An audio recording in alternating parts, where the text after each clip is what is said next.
میرے چینل پر خوش آمدید۔ ویڈیو دیکھنے سے پہلے چینل کو سبسکرائب کریں اور بیل آئیکن کا بٹن پریس کریں۔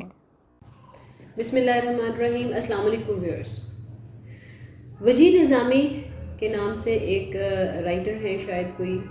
فیس بک پر ایک تحریر ان کی میری نظر سے گزری جو مجھے بہت اچھی لگی۔ سوچا کہ اپنے پروگرام کا آغاز اسی تحریر کے ساتھ کرتی ہوں، کیونکہ اس میں جو الفاظ منتخب کیے انہوں نے مجھے بہت اچھے لگے۔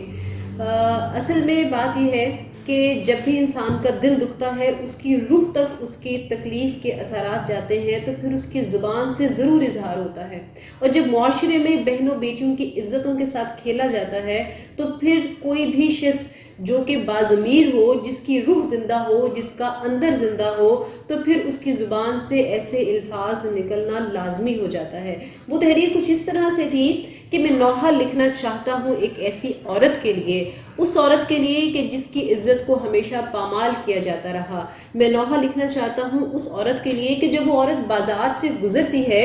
تو وہاں پر بیٹھے ہوئے لوگ اس کی ایڑی سے لے کے اس کے اوپر جسم تک تمام اعضاء کو اس طرح سے دیکھتے ہیں کہ شاید اس کی نظریں اس کے جسم کو کھا جائیں گی۔ جب تک وہ گلی کی نکڑ تک پہنچتی ہے تو وہ پورے کا پورا جائزہ لے لیتے ہیں اس کے پورے جسم کا۔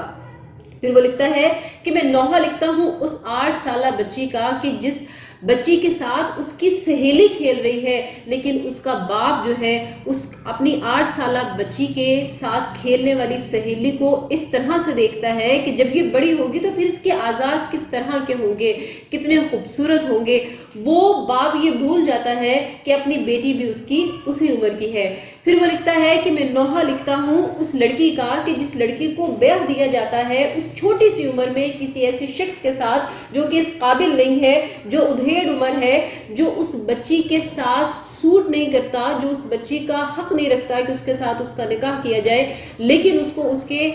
ذمے ڈال دیا جاتا ہے۔ اور ذمے کیوں ڈالا جاتا ہے؟ کیونکہ اس کے باپ نے اس کا قرضہ دینا تھا، لہٰذا اپنا قرضہ اتارنے کے لیے بیٹی کو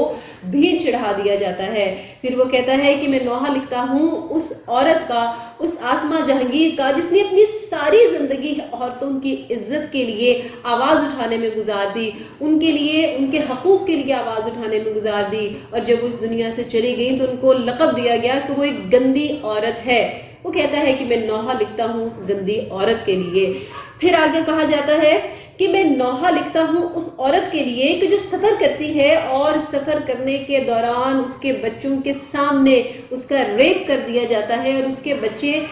دیکھتے رہتے ہیں کہ یہ ہو کیا رہا ہے اس کی ماں کے ساتھ، اور بعد میں اس عورت پر یہ الزام لگایا جاتا ہے کہ وہ رات کو نکلی کیوں تھی، یا اس نے پہلا فون کس کو کیا تھا، بجائے اس کے کہ اس ملزم کو، اس مجرم کو پکڑا جاتا، اس کی سرزنش کی جاتی۔ یہاں پر ہم جس کے ساتھ زیادتی ہوتی ہے اس کی ہی اصلاح کرنے چل پڑتے ہیں۔ پھر وہ کہتا ہے کہ میں نوحہ لکھتا ہوں اس امیر بچی کے لیے کہ جس کے سگے رشتہ دار انکل جو ہے اس کو پیار کرنے کی غرض سے ایسی گھٹیا حرکتیں کر جاتے ہیں اس کے ساتھ کہ وہ شرمندگی کے مارے، اپنی عزت کے ڈر کے وجہ سے وہ ساری زندگی کسی کو بتا نہیں پاتی ہے، اور وہ سر بھی نہیں اٹھا سکتی ہے، اور وہ چیز اس کے اندر سرایت کر جاتی ہے کہ شاید مرد ہوتا ہی اس طرح سے ہے۔ پھر وہ کہتا ہے کہ میں نوحہ لکھتا ہوں اس 4 سالہ کشمور کی بیٹی کے لیے کہ جس کے ساتھ درندے زیادتی کرتے ہیں، دن رات زیادتی کرتے ہیں،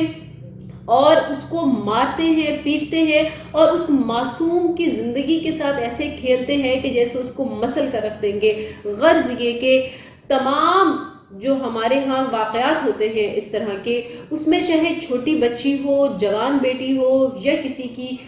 منکوحہ ہو، کسی چیز کا لحاظ نہیں رکھا جاتا۔ مرد کو صرف اور صرف جو ہے وہ اس چیز سے غرض ہے کہ کوئی مجبور ہو، کوئی لاچار ہو، کوئی کمزور ہو، وہ چاہے بیٹی ہو، وہ عورت ہو، وہ جو بھی ہو، اس کو صرف وہ ایک کمزور جو ہے وہ مخلوق چاہیے جس کے اوپر وہ اپنی ہوس کو پورا کر سکے۔ دراصل بات یہ ہے کہ ہمارے معاشرے میں ہمیشہ سے ایک کمزور کو دبایا جاتا رہا ہے۔ یہاں پر میں پھر اس بات کی